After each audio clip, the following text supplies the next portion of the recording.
প্রিয় শিক্ষার্থীরা, আমি পঞ্চম শ্রেণীর গণিত বইয়ের পঞ্চম অধ্যায়ের ৩ নং সমস্যাটি তোমাদেরকে সমাধান করে দেখাবো। সমস্যাটি হচ্ছে, একটি রাস্তায় কিছু গাছ এবং ল্যাম্পপোস্ট আছে। 25 মিটার পরপর গাছ এবং 20 মিটার পরপর ল্যাম্পপোস্ট আছে। রাস্তার শুরুতে গাছ ও ল্যাম্পপোস্ট একত্রে থাকলে কত মিটার পরপর গাছ এবং ল্যাম্পপোস্ট পুনরায় একসাথে থাকবে? এবার আসো আমরা প্রশ্নটি বুঝে নেই। 25 মিটার পরপর কি থাকে? গাছ থাকে। আর 20 মিটার পরপর থাকে ল্যাম্পপোস্ট। 20 মিটার হচ্ছে ল্যাম্পপোস্ট, 25 মিটার পরপর থাকে গাছ। এবার আমরা দেখো, এটা হচ্ছে একটা রাস্তা। প্রথমে কি ছিল? প্রথমে এই রাস্তার মধ্যে গাছ এবং ল্যাম্পপোস্ট একত্রে ছিল। গাছ এবং ল্যাম্পপোস্ট কোথায় ছিল? একত্রে ছিল। তারপরে কি হলো? ল্যাম্পপোস্ট, এভাবে তারা চলতে চলতে ল্যাম্পপোস্ট এবং গাছ কি হলো? তারা আলাদা হয়ে গেল। যেমন 20 মিটার হয়ে গেল কি ল্যাম্পপোস্টের দূরত্ব, এটা হচ্ছে 20 মিটার। আর 25 মিটার দূরত্বে চলে গেল গাছ। এবারে ভাবে তারা চলতে চলতে এক সময় কি হবে? গাছ এবং ল্যাম্পপোস্ট একত্রে হবে। কিন্তু কখন তারা একত্রে হবে? পুনরায় একসাথে তারা কখন একসাথে থাকবে? এভাবে আবার তারা কখন একসাথে থাকবে?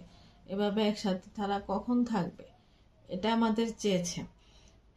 তাহলে সবার প্রথমে ন্যূনতম দূরত্বটা আমাদেরকে বের করতে হবে। গাছ এবং ল্যাম্পপোস্ট পুনরায় কখন আবার একসাথে হবে? এটাই তো ছিল আমাদের প্রশ্ন।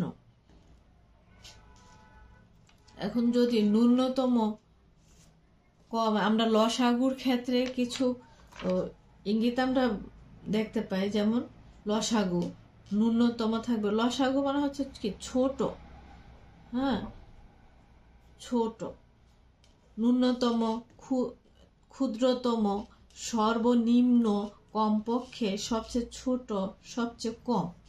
এগুলো, এই ইঙ্গিতগুলো আমাদের লসাগুর সমস্যায় থাকবে। আবার অপরদিকে গসাগুর ক্ষেত্রে দেখো, গসাগু হচ্ছে বড় সংখ্যা, মানে বড়। গসাগু হচ্ছে বড়। যেমন বৃহত্তম, সর্বাধিক, সর্বোচ্চ, সবচেয়ে বেশি, এ ধরনের কথাগুলো আমাদের গসাগুর সমস্যার মধ্যে থাকে। এখন আসো আমরা সমস্যার সমাধানটি করে ফেলি। 20 মিটার হচ্ছে কি? গাছ। আর 25 মিটার হচ্ছে গাছ আর 20 মিটার হচ্ছে ল্যাম্পপোস্ট। তারা কি আলাদা আলাদা ভাবে থাকে। আবার কখন তারা গিয়ে একসাথে মিলিত হবে? এখন 20 এবং 25-এর লসাগুই হবে কি? গাছ ও ল্যাম্পপোস্টের পরবর্তীতে একসাথে থাকার দূরত্ব। আমরা লিখে ফেলি।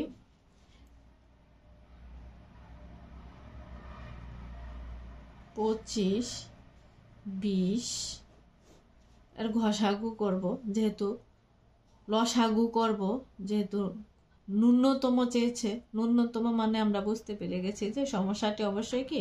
লসাগু। আমরা 5 দিয়ে যদি লসাগু করি, 5 5 25, 4 5 20। কারণ লসাগুর ক্ষেত্রে আমরা সবগুলোকে কি করব? সব উৎপাদকগুলোকে আমরা গুণ করে দিব। সুতরাং লসাগু 5 গুণ 5 গুণ 4, তার গুণফল কত হবে? 5 5 25, 4 25, 100। 100 মিটার পর গিয়ে কি হবে? গাছ এবং ল্যাম্পপোস্ট একসাথে মিলিত হবে। 100 মিটার পর তারা আবার পুনরায় একসাথে মিলিত হবে। এটাই আমাদের প্রশ্নে চেয়েছিল। তাহলে আমরা উত্তর লিখব গাছ এবং ল্যাম্প পোস্ট পুনরায় একসাথে মিলিত হবে কখন? 100 মিটার।